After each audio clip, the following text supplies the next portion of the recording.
예, 안녕하십니까. 바로 진행을 하도록 하겠습니다. 예, VIK 쪽에서 수석으로 있고요. 그 다음에 한국경제TV 애널리스트를 하고 있습니다. 여러 방송에 좀 나갔었고요. ETP 경제연구소 대표직을 맡고 있습니다. 바로 진행을 하도록 하겠습니다. 제가 얘기 말씀드렸거든요. 금융 패러다임의 변화에 대해서 조금 더 심도 있게 말씀을 드리고, 프라이빗 에쿼티 펀드가 어떤 형태로서 진행이 될 수 있는지, 그리고 현재 금융과 은행과 증권사 쪽과의 어떤 차이점이 있고, 현재 우리가 밸류 인베스트 코리아에서 어떤 부분을 강점을 갖고 있는지, 그리고 전반적으로 우리 회사의 평가는 어떤 건지, 거기까지 마음에 좀 들어가도록 하겠습니다. 어떻게 살 것인가에 대한 의문점을 한번 제가 한번 내보도록 하겠습니다. 여러분들께서는 학교를 먼저 나옵니다. 초등학교 나오고 중학교 나오고 고등학교 나오거든요. 그리고 나서 어떻게 나오죠? 문과하고 하고요. 예, 이과로 나눠집니다. 대부분 다 그렇게 나와요. 예, 저도 문과 나왔습니다. 저는 법상경계열 쪽을 나왔거든요. 그리고 나서 이제 졸업을 하고 나서는 직장하고 입사하고 퇴사를 하게 되죠. 인문계열도 뭐 한 작가 정도 하면 잘 하는 걸로 보여집니다. 이과는 자연계열, 공학계열 이렇게 빠지죠. 예, 대부분 다 저렇게 빠집니다. 그리고 공학계열 하는 분들 같은 경우에는 뭐 나오신 분도 계시겠지만 거의 대부분 제 친구도 연구소에서 연구원을 하게 됩니다. 그리고 이 친구 고민은 뭐냐면 40대 중반에 퇴직을 하고 나서 뭘 할까 항상 고민해요. 그러면 수렴하는 게 뭐냐면 나중엔 닭집을 하게 됩니다. 졸업하고 나서. 한 20년 동안 열심히 근무를 하고 났는데 50대 중반에 명예퇴직하고 그 다음에 이제 퇴사를 하고 나서는 닭집을 하게 됩니다. 이게 인생이 아닌가 생각을 해요. 그럼 그 와중에서 우리가 뭘 챙길 수 있는가에 대해서 한번 또 구체적으로 한번 가보겠어요. 이게 닭튀김 수정 공식이라고 합니다. 퇴직자 자산가 그리고 자영업 투기. 그러니까 퇴직자는 할 게 없으니까 이제 자영업을 하게 되고요. 자산가들도 할 게 없으니까 돈은 있으니까 예, 투자 아니면 투기를 하게 됩니다.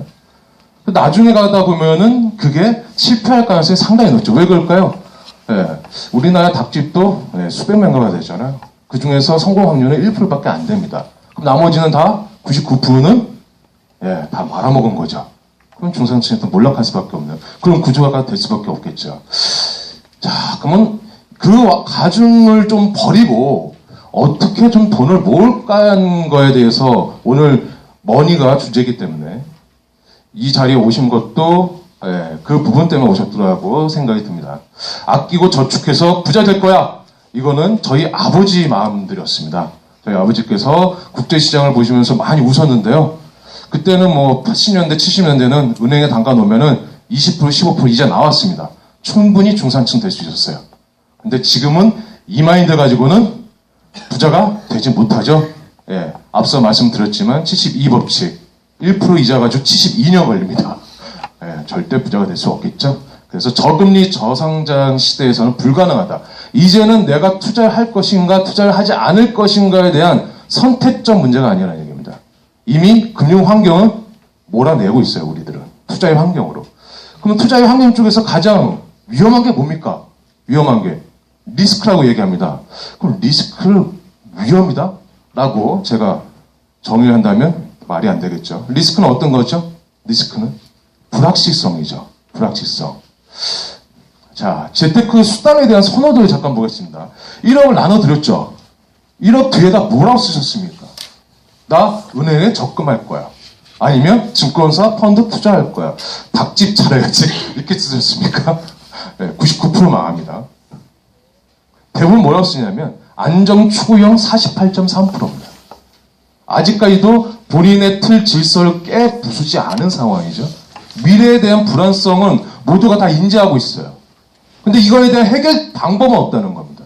해결책이 있어야지 대안이 있어야 될 거 아닙니까? 쭉 가가지고 적극 투자형은 11%밖에 안 돼요. 선호하는 재테크 수단을 보게 되면 은행 예적금이 58%입니다. 예, 72년 걸립니다. 1억, 2억 되려면. 아무런 대안 정체도 없는 거겠죠. 그럼 리스크는 뭐냐면요. 불확실성이에요.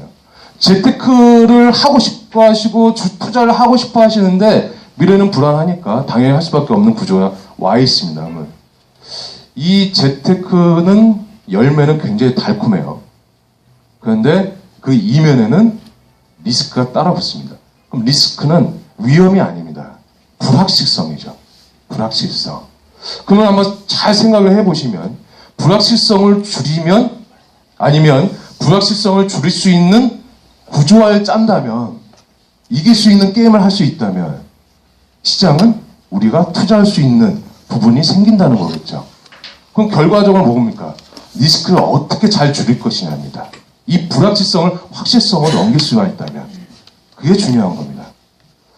그래서 불확실성을 줄이면서 새로운 대체 투자가 필요한 상황이 될 수밖에 없는 거예요. 은행? 안 된다는 얘기죠. 증권사 펀드 넣어봤더니 그것도 잘 안 돼.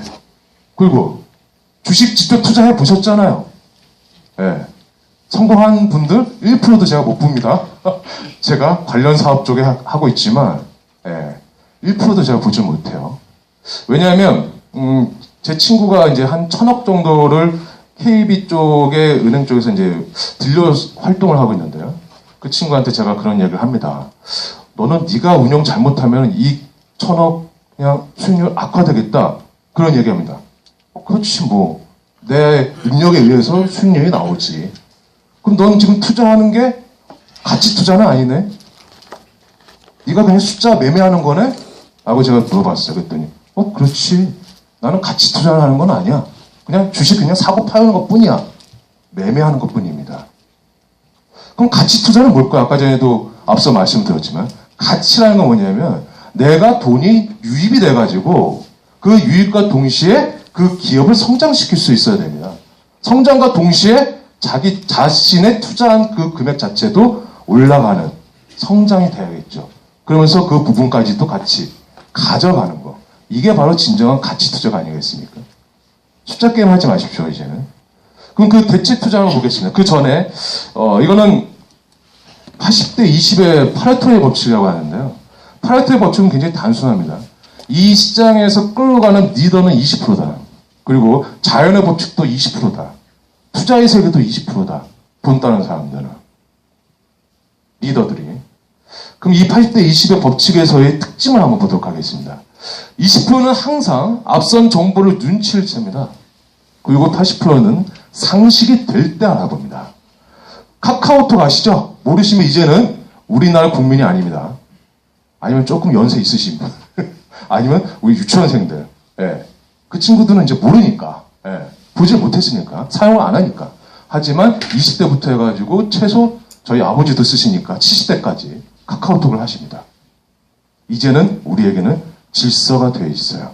질서가 되어 있다는 건 뭐죠? 기회가 없다는 겁니다. 제가 5년 전에 만약에 제가 카카오톡을 투자할 수 있는 기회를 여러분들한테 드렸다. 하셨겠습니까? 제가 물어보는 거예요. 웃으는 거 보니까 안 하시는 것 같아. 안 하십니다. 왜? 내가 모르는 기업이야. 그리고 이 기업에 실체가 없어. 뭐가 내가 눈에 보여야지 하는 거 아닙니까? 그렇습니다. 실체가 있는 순간, 여러분들이 모두 다 아는 순간 그 기업에서는 가치를 뽑아낼 수가 없어요. 아까에서도 상장 얘기했거든요. 상장되는 순간 CEO는 가장 높은 가격에, 가장 높은 가치에 자기 자신의 기업을 공개를 하게 됩니다. 그렇죠? 그러고 나서 어떻게 합니까? 그냥 설렁설렁 이야기가 되죠. 왜? 돈 벌었잖아요. 그럼 상장하기 전까지는 어떻게 되겠습니까? 무진장 열심히 일합니다.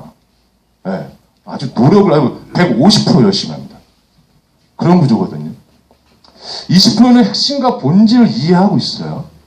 80%는 눈에 보이는 것만 보게 되는 거죠. 카카오톡 보여야지만. 근데 카카오톡 지금 다음하고 합병했죠? 상장됐어요. 상장됐습니다. 한 5년 전에도 한 10,000원 정도에서 투자할 수 있는 기회가 있었을 텐데 지금은 이제 뭐 20만 원 넘어가니까 그냥 숫자 게임만 하고 있는 거죠. 20만 원 살 것이냐, 20만 5천 원에 살 것이냐. 그 차이일 뿐이겠죠.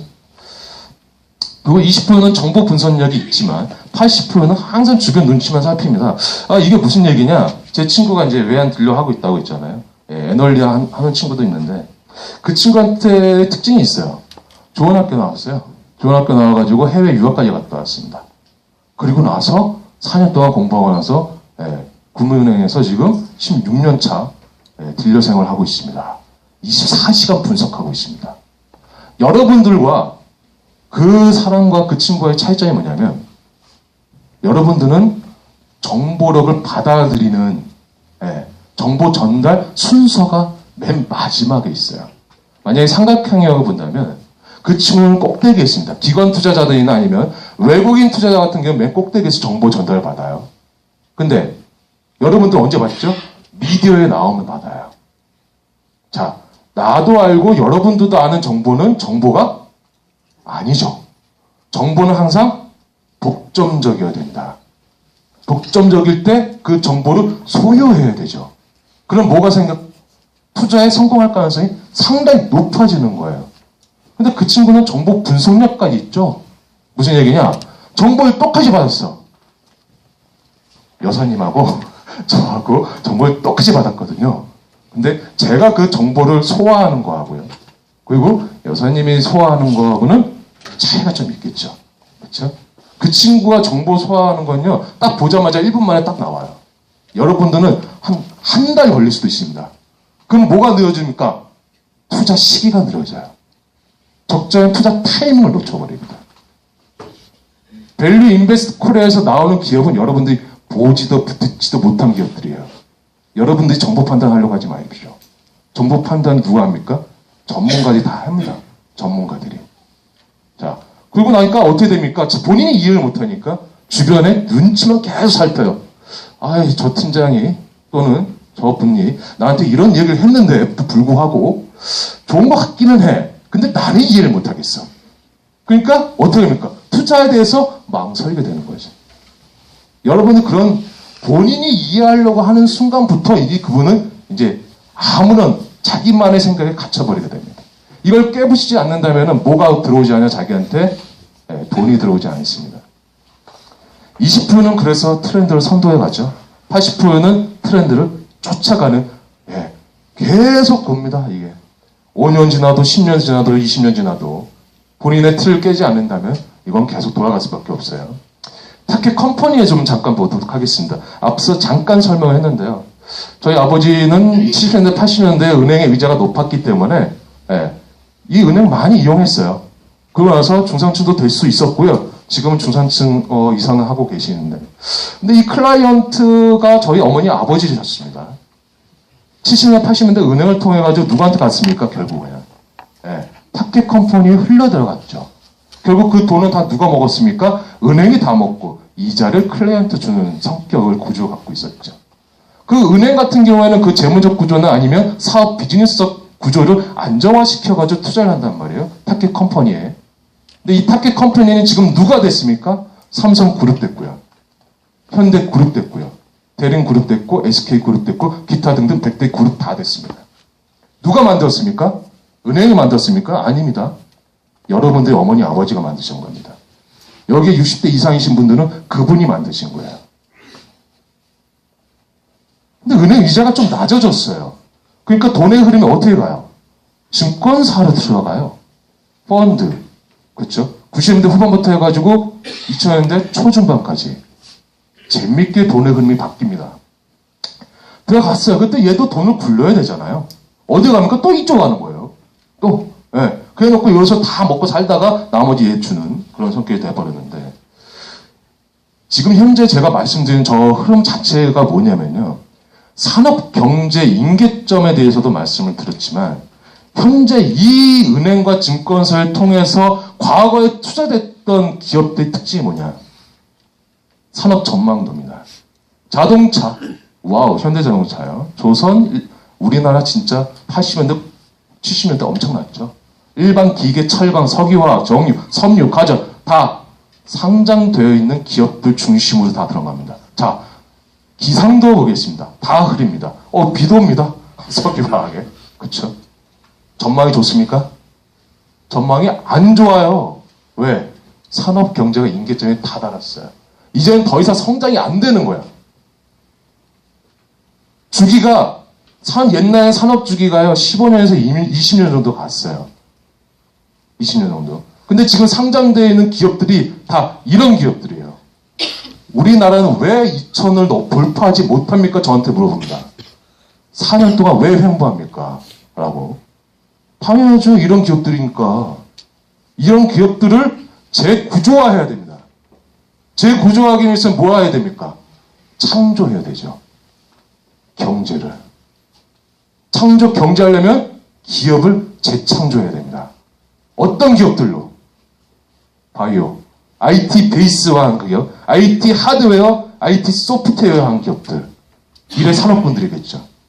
바이오 기업들, 유니크한, 그리고 에너지 사업들, 그리고 컬처 미디어. 왜? 독창적인 거는 따라잡지 못합니다. 저것도 특허를 갖고 있습니다. 네. 이미지 특허도 다 갖고 있잖아요.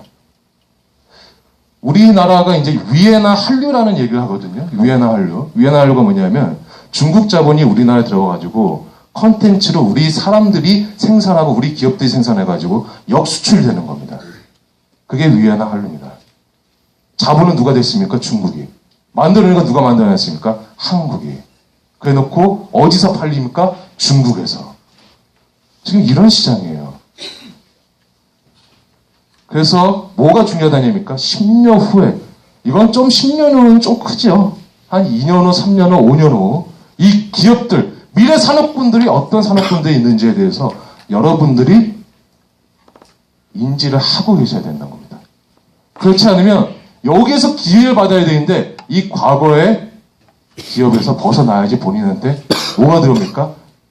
투자, 이익, 투자 순위, 자금 흐름이 안으로 들어와요. 과거에 도태되어 있는 산업을 계속적으로 매매해 보십시오. 증권시장에서 돈을 벌 수 있는지 계속 떨어지는 상황인데. 그래서 박근혜 정부에서 어떤 걸 합니까? 창조 경제하겠다는 거야.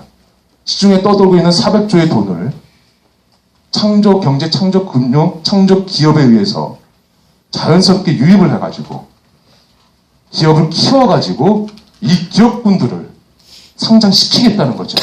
그러면 우리나라 시장이 2,500 가고요. 3,000 넘어가고 5,000 가는 거예요. 삼성전자 시총 얼마입니까? 200조. 220조 정도 됐네, 이제. 한 달 정도 지나고 나서 한 130만 건 올라왔으니까. 100만 원 떨어졌을 때는 200조가 좀 안 됐습니다. 알리바바 아시죠? 고개 끄덕거리시는 분들이 한 반수 정도 된 것 같습니다. 반은 모르는 거예요. 네. 알리바바 몰라요. 제가 무슨 말씀 드리면 삼성전자는 다 알아. 네. 알리바바 반은 모르세요. 근데 그 알리바바가 나스닥에 상장했습니다. 삼성전자보다 더 빨리. 그러면 얼마입니까? 240조입니다. 시총 가격이. 근데 알리바바는 눈에 보이는 기업이 아니에요. 플랫폼 회사이기 때문에. 삼성전자는 눈에 보입니다. 제 핸드폰도 들고 있지만. 결과적으로는 플랫폼 경제학이 앞으로의 미래 진행형입니다. 그게 작년에 우리가 투자했던 야 그리고 브리커머스 이 두 부분이 핵심이 될 수가 있겠죠. 미래 산업군들이라는 얘기입니다. 거기에 뭐가 옵니까? 찬스가 오는 거예요. 여러분들한테. 근데 문제는 뭐냐면 문제라기보다도 재밌는 거는 저 방향으로 갑니다 이제. 여기는 예전 산업군들은 15년, 20년 주기예요. 이 주기는 5년 후 짧아졌습니다. 5년입니다, 5년. 무슨 얘기냐? 이 핸드폰이 딱 보시면 아시겠지만 옛날엔 2D였잖아요. 그죠? 그 다음 3G 넘어가고, 4G 넘어가고. 이게 얼마 만에 바뀝니까? 2, 3년 만에 그냥 계속 바뀌어요. 그게 고정화되어 있지 않다는 얘기예요. 고정화되어 있지 않다. 굉장히 주기가 빠르게 바뀝니다. 그러면 그 적절하게 거기서 뭐가 투입이 돼야 됩니까? 그 기업에 자금 수요를 해줘야지만이 한 단계 도약이 될 거 아니야. 자금 순환 기능을 우리가 갖고 있다는 겁니다. 누가 갖고 있어요? 밸류 인베스트 코리아가 갖고 있는 거예요. 자금 순환적 기능을. 이게 굉장히 핵심적인 얘기입니다. 근데 재밌는 건 이 클라이언트도 IT 베이스화하고 있다는 얘기예요. 저 핸드폰 쓰고 있다니까요. SNS 하고 있고요. 트위터 하고 있고요. 카카오톡 하고 있고요. 그리고 앱도 하고 있습니다. 근데 뭐가 안 돼 있습니까? 얘네들은 아직까지도 제도적으로 구태여 의연한 과거의 제도를 70년대, 80년대 제도를 지금까지 끌고 와 있어요. 안 되겠다. 밸류 인베스트 코리아가 그런 생각을 합니다. 이제부터는 우리가 창조 금융해야지. 왜? 여기서는 자금 수요를 못 해주는 거예요. 이 기업에. 그러니까 어떻게 되겠어요? 가보자 이거지. 어떻게? 다이렉트로. 다이렉트로 한번 가보자 이거지. 요거는 플레이 되세요? 안 되는구나. 잠깐만요. 플레이가 안 되죠? 잠깐만 기다리세요. 바로 플레이 하겠습니다.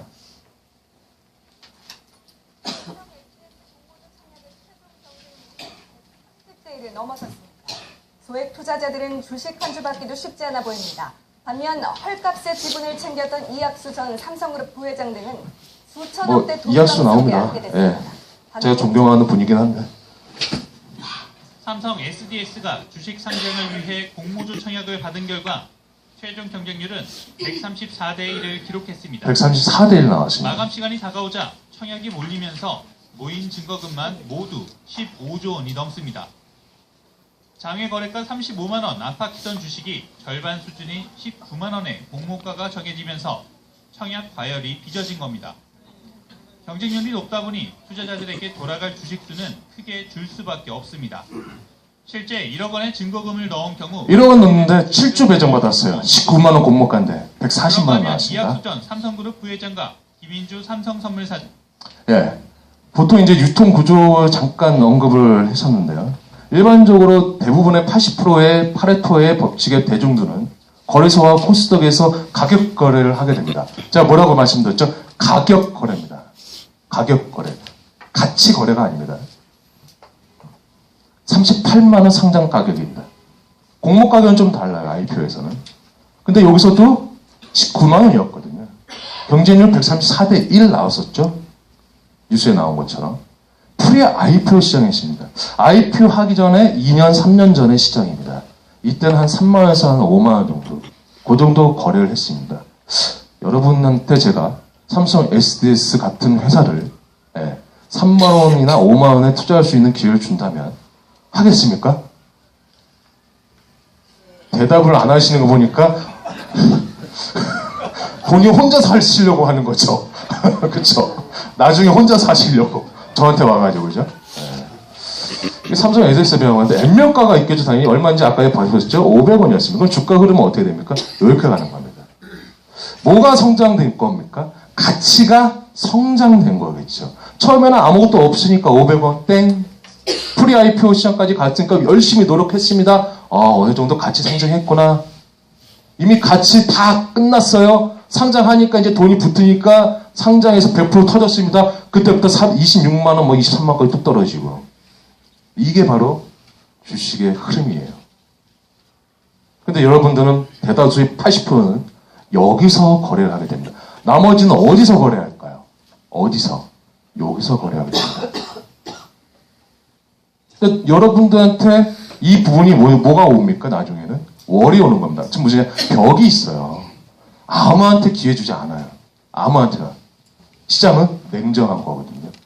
돈 있는 사람, 파워게임에서 지는 사람들 참여해 주지 않습니다. 제가 좋아하는 연어예요.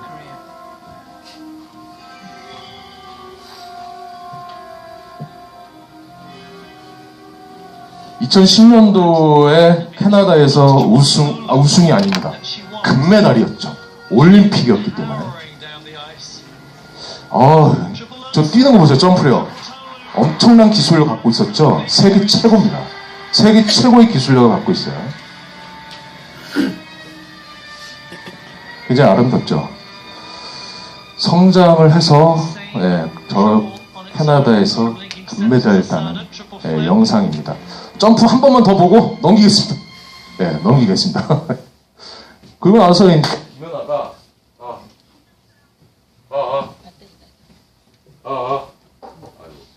혹시